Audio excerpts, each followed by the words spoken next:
Voice of Students, powered by Onata, local part-time jobs. Hello, welcome to Voice of Students. I am Jyoti Wazirani. And I'm Bianca Velasquez. And we are presenting our brand new show called Voice of Students, a talk show by the students from the universities across USA. Each week, the students voice their opinions about various topics from politics to social media, education to culture, and many more. If you are a college student and want to be part of this show, please register at www.onata.com/VOS. The invincible social media is changing our lives, relationships, and the way we conduct ourselves in the society. It is in a way defining the very fabric of our social and private relationships. Our generation, the baby boomers, are lucky that we didn't worry so much as the Generation Z are worried now. In a moment, we will talk to the participating students about the impact of social media on their relationships. Hello and welcome. I'm your host Bianca, and today we're here to talk about relationships in the age of social media. As technology advances, the concept of dating and friendships have become less traditional and has lost its conventional meaning.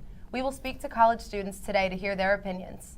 Here we have three guests, Iram, Jacob, and Danny. Guys, welcome to the Voice of Students show. Thank you. Thank you for having us, Jody. Can you introduce yourself? Yeah, so my name is Aram. I'm a senior at Rutgers. I'm studying economics. Post-grad, I'm working at Amazon. Hi, I'm Jacob Bean. I'm an undergraduate at Rutgers. I'm majoring in labor relations management and economics. I hope to get in the entertainment industry real soon. Thank you for having me. Hi, I'm Danny. I'm a senior at Rutgers, studying civil and environmental engineering. And after I graduate, I hope to do work in environmental engineering. Okay, thanks for joining us, guys. We couldn't think of better people to bring on the show.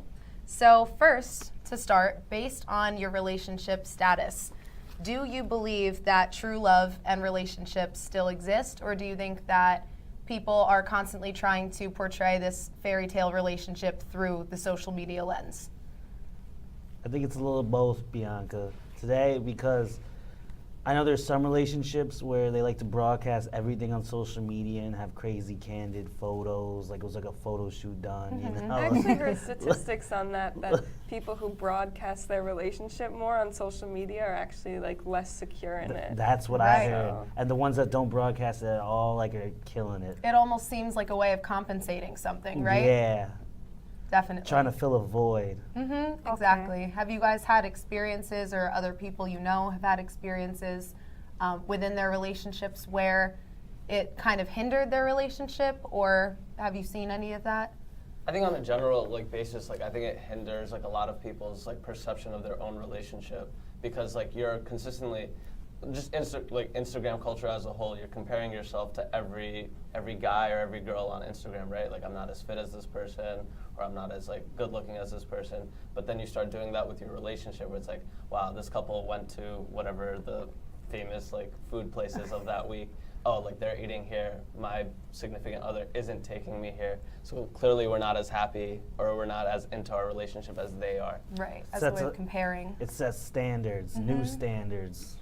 And that's something that we haven't seen in past generations, and now it seems that since Instagram has become such a big thing, and Snapchat and things like that, it's always seems like a competition between everybody. Yeah. Especially when you start giving people a platform and giving them followers, everyone starts feeling like they're Jay-Z or Beyonce, so that they need to have just as good couple pictures as that, right? But they don't have a photographer consistently following them around. Sure. And so what is your style of meeting someone? Do you prefer to meet initially and share numbers, or you feel that you can meet on social media? I actually met my current boyfriend through just mutual friends. Okay. I feel like that's a little bit in general, I guess, more of a safer way to meet someone, because at least, you know, you have mutual friends and people know them, and Sure. you know, they're a good fit with you, just like your friends. But someone online is a little bit more of a risk, I would say, because you don't really know exactly who they are or what they did last week. It's a little bit more of a risk, I guess. Risky. Yeah. See, me personally, whether I meet them online or through mutual friends, I like to get to know them first, you know, like before I jump into anything. Just like do, you know, stuff that you can just talk one-on-one, you know, like go to a restaurant or, you know, not go to the movies, but, you know, something like where you two can do something together.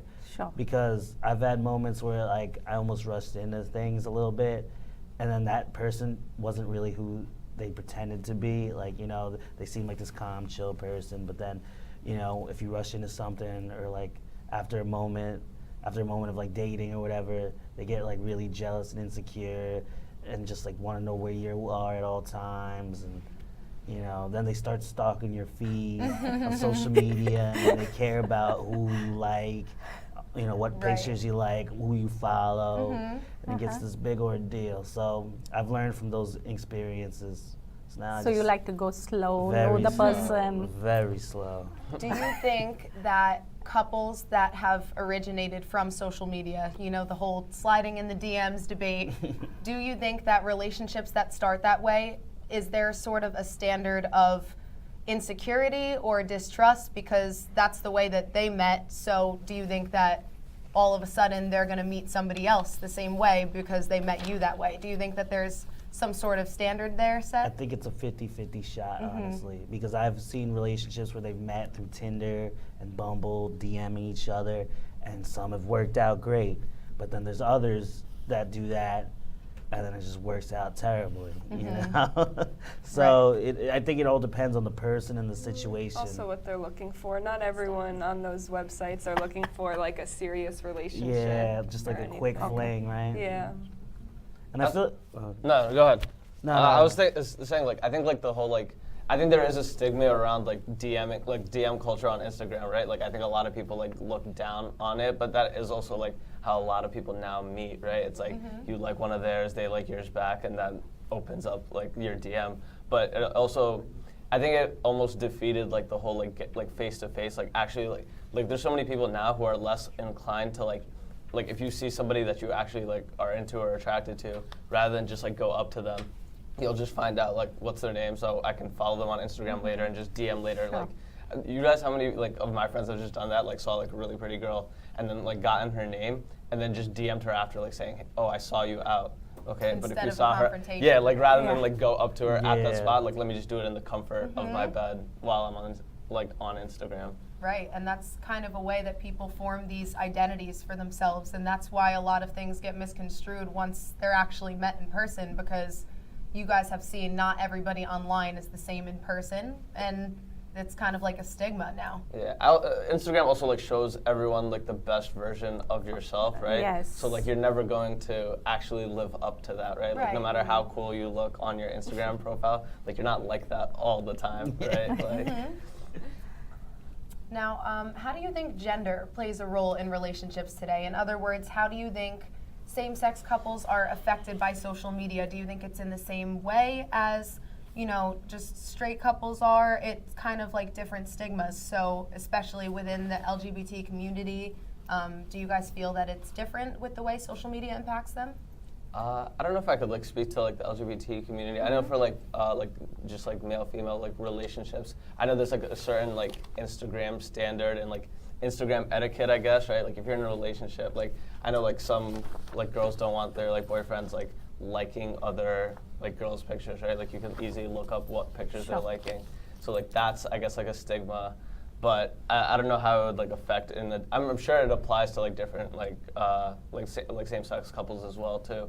I feel like for the LGBT community, it's probably a little bit more comfortable to be on social media because if you're on like Tinder or something and or Facebook and you said I'm interested in girls, I'm interested in girls and boys, I'm interested in boys, it's kind of like a way to know that okay, like I don't need to put myself out there and get rejected because they're not into me, or I know they're into me, I could go for it and Sure. and everything like that. It's a little bit it's better. Yeah. Do you think social media is shifting people's morals? It has Yeah, go ahead, I Ina. think it has a big impact. Like off camera, we were just talking about like just like when you see like celebrities like in like cheating scandals like on Instagram. I think it played both ways. It made it I guess like more okay for people to accept like their cheating partners and get over it, because you see like I feel like celebrities have always like kind of dictated what like the norm was, right, for like individual people, because they're trying to emulate that. So when you see like, I don't know, Beyonce like take back Jay-Z after like he got caught cheating, right? It feels like it shifts that more where like that's like the standard of what I should be doing. But it also shifts it the other way too, because it makes everything more public, and then it's like if you get caught cheating, it's not just like the people in your life know that you got caught cheating. It's you and all of your Instagram followers probably know that you got caught. So What do you think, Jacob? Well, see, the question is, well, I really don't know what it was like 20 years ago, 30 years ago before social media. So that's why I'm going to ask you, Jody. Do you think there were more morals back then than there are now? I think social media brings it out more. Mm-hmm. The bad morals or the good morals? Both. Both? It's true, because you see, like, social media has been a way for people to expand their careers, expand their networks and people that they know, not only in their social lives, but their work and their lives. And I think that there's a lot of comparison in that way. So there is room for good morals, and at the same time, like he said, you know, all these celebrities, we're constantly watching what we're doing, what they're doing, like Jay-Z and Beyonce, Cardi That's B true. and Offset, you know, Khloe Kardashian and Tristan Thompson. You know, that's obviously been a lot of talk, and so we're so consumed by this news all of the time, and it becomes a part of our everyday lives, and so we can't help but enforce it into our own relationships in the world. And I guess that's like the bad part of like, because you're sharing all the goods in your relationship, like all the times you guys decide to go out for dinner and you're sharing that with all your followers, therefore you're inclined to have to share all the bad parts too, right? So if you go through like a nasty breakup, like you have to let your followers know like, okay, like it's over, because you've been consistently following my life for the last like whatever, how many months. Now you have to see how it ended, right? So it becomes like a whole like story thing that you're like kind of like trying to sell to like your followers as well. Right, you feel like you need to explain yourselves all of the time. Yeah. So that brings us to the next question. How do you think relationships, whether they're your own personal ones or in general, how do you think they would be different if social media didn't exist at all? I think that one thing for sure is the communication definitely changes when social media or even like current technology is a thing, because you could be talking to your partner 24/7 all the time. They don't answer for an hour. It's kind of like, well, what are they doing that they can't answer me? But then it's a whole thing. If we didn't have texting or the current technology with phones or social media, you know, if someone's like currently had a post 5 seconds ago, otherwise we would just kind of like sit back and be like, oh, whenever they come home, they come home. I feel like it adds a little bit of anxiety seeing, like being able to kind of watch their lives and then being able to watch yours. Okay. See, I had a friend whose current girlfriend was tracking his every movement. So if she saw that he was in the same town or same area as his ex where she lived, he would be getting a FaceTime. So you feel there is less trust Yeah, probably. because of social A little bit of an opportunity to build more trust too. Okay. But I mean, you know, like it's cheaper now. Like I bet 20 years ago you needed a private eye, but now you can just do it with the touch of a button. You are the private eye. Yeah, really. And it's crazy because, you know, now there's apps like Snapchat. Now they added the feature of Snap Maps. You can see where it's a literal map with all of your Snapchat followers, and you can see exactly how far away they are from you, where exactly they are. You don't even have to like okay it. It's Right. just kind of it is what it is. It's there, and there's an option to mute your location, but it's not known right away. They just immediately show your location. And same thing with, you know, software on iPhones. There's Find My Friends. So how do you guys feel about couples that share their locations with each other? Specifically, do it. Me personally, I'm not comfortable with it. Okay. I don't know, but at the same time, I'm not comfortable with anybody knowing my location, unless it's like my parents, you know? Oh yeah, my mom has my location. Yeah. I think it's fine in general.